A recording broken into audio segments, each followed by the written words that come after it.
Dios siempre trajo crecimiento con sus visitaciones.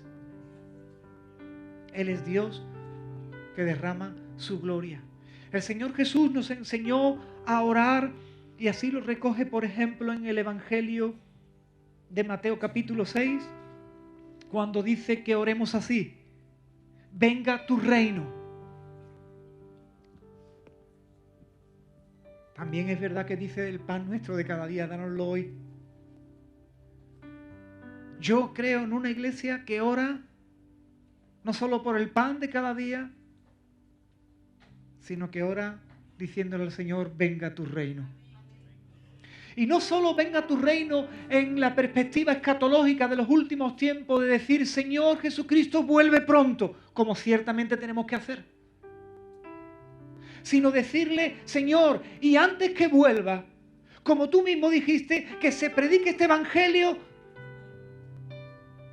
a todas las naciones, a todos los pueblos, a todas las razas, a todas las lenguas, para que entonces venga el fin.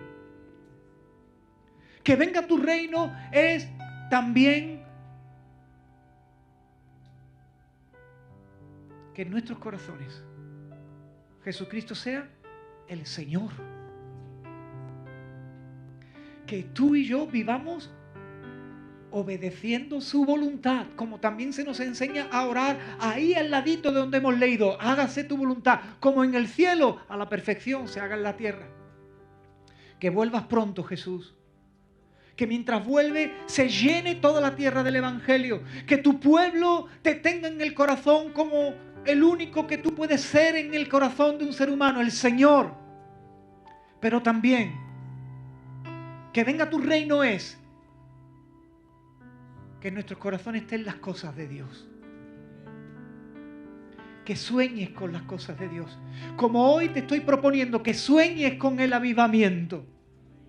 No estoy hablando de manifestaciones que hayamos podido experimentar en el pasado o hayan podido experimentar otras naciones que fueron visitadas por Dios. Estoy hablando del avivamiento en la forma, en el tiempo, como Él quiera. Pero que derrame su gloria para que lo que es imposible para los hombres sea hecho posible, porque viene de parte de Dios.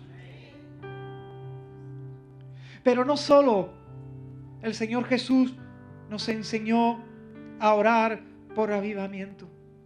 Aquellos que estuvieron a su lado, como por ejemplo el apóstol Pedro, miren lo que les dice a los creyentes en el libro de los Hechos de los Apóstoles, capítulo 3 y versículo 19. Dice: arrepentíos y convertíos, para que sean borrados vuestros pecados, para que vengan de la presencia del Señor tiempos de refrigerio, tiempos de alivio, tiempos de visitación, tiempos de restauración, tiempos de salvación, tiempos que tú y yo no podemos hacer. Podemos clamar, podemos vivir de tal manera que fomentemos esos tiempos, pero esos tiempos tienen que venir de parte de Dios. Tiempos de avivamiento.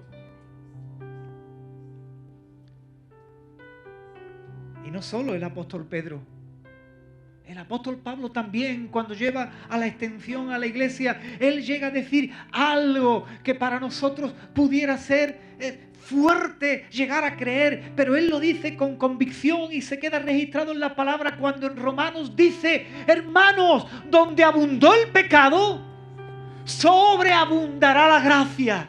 Estamos viendo a nuestras naciones ciertamente en pecado y cada día aumentando más la maldad. Tú y yo tenemos que orar y creer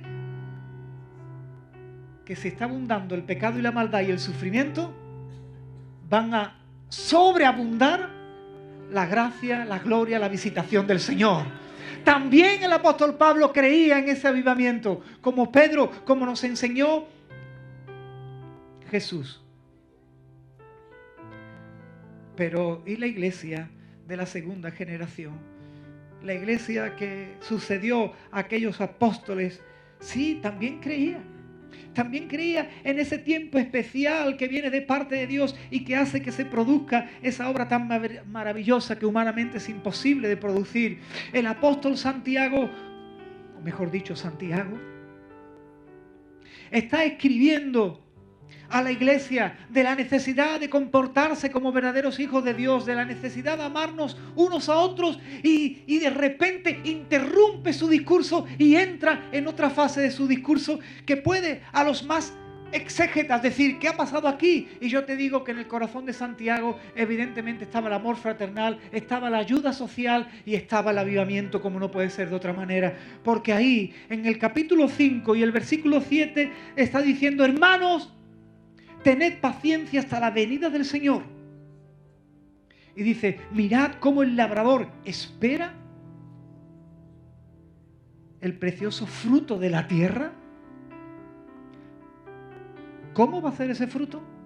Y dice, aguardando con paciencia hasta que la tierra reciba la lluvia temprana y la lluvia tardía. Y dice, así también vosotros tened paciencia y afirmad vuestros corazones porque la venida del Señor se acerca. Santiago estaba diciendo, no solo en el ámbito de lo natural, sino en el ámbito de lo espiritual, que venga la lluvia, que riegue la semilla que hemos sembrado en todo lugar, para que se produzca el precioso fruto. ¿Cuál es el precioso fruto? Sino la salvación de los seres humanos, la salvación de las personas. Hermanos, yo creo en la necesidad del avivamiento. No el avivamiento como tú y yo podamos entender, como dije antes, con las manifestaciones que tú y yo queramos que se produzcan, sino el avivamiento conforme a la gloria que el Señor quiera derramar en un determinado tiempo y momento en un determinado pueblo. Amén, conforme a su voluntad, pero que lo derrame. Y con todo esto, evidentemente, hacemos eco de ese profeta mesiánico, amado profeta Isaías, que en su capítulo 64 dice palabras tan preciosas como las que vamos a leer, que me gustaría que me acompañases con tu Biblia. Abre tu Biblia en papel, abre tu Biblia en la tablet, abre tu Biblia en el móvil. Ábrela por nuestro amado profeta Isaías, el profeta que nos habló del futuro y venidero siervo sufriente, en el capítulo 64. Y veamos el corazón de avivamiento que había en el profeta Isaías y que, como he dicho, nos enseñó Jesús a orar por él. Y por él también, por ese avivamiento, oraba la iglesia. Dice así Isaías, ¡oh! Si rompieses los cielos y descendieras, y a tu presencia se escurriesen los montes, como fuego abrasador de fundiciones, fuego que hace hervir las aguas, para que hicieras notorio tu nombre a tus enemigos y las naciones temblasen a tu presencia. Cuando haciendo cosas maravillosas, cuales nunca esperábamos, descendiste, fluyeron los montes delante de ti.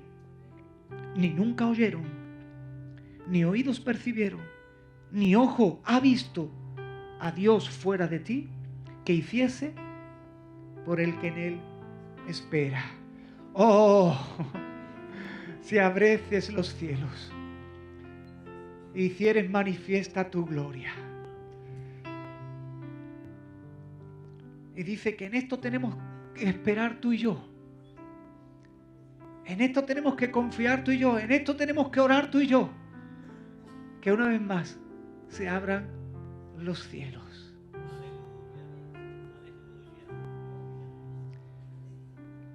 Y antes de seguir con nuestros retos misioneros, ¿cómo podríamos afrontar un reto misionero sin orar para que Dios abra los cielos? Es cuestión de que tú y yo vayamos. Es cuestión de que tú y yo demos dinero. Es cuestión de que la gente crea.